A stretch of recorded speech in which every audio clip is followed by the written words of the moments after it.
এলাম বরিশুর বাজার ভাপা পিঠা ক্রয় করতে। কিভাবে প্রস্তুত করা হয় ভাপা পিঠা?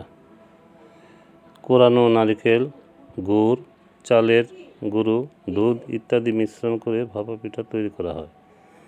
দোকানে অনেক ভিড়, পিঠার মানও ভালো, তাই দূর দূরান্ত থেকে লোক এসে পিঠা নিয়ে যায়।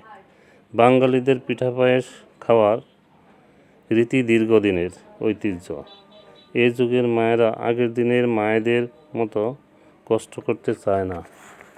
আগের দিনের মায়েরা সন্তানের মুখে হাসি ফোটানোর জন্য অনেক কষ্ট করে পিঠা পায়েস তৈরি করত।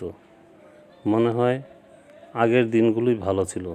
খেলাধুলা, গরুর লড়াই, ঘোড়দৌড়, নৌকাবাজ সবই দিন দিন হারিয়ে যাচ্ছে। পরিবারে আমরা চারজন, তাই 40 টাকা দিয়ে 4টি পিঠা ক্রয় করলাম। বাসায় এনে গরম গরম খেলাম, খুবই সুস্বাদু লাগলো। শীতে পিঠা খাওয়ার মজাই আলাদা। বন্ধুরা, ভিডিওটা কেমন লাগলো? ভালো লাগলে লাইক, কমেন্ট, শেয়ার করবেন। ভালো থাকবেন, সুস্থ থাকবেন। সকলকে ধন্যবাদ।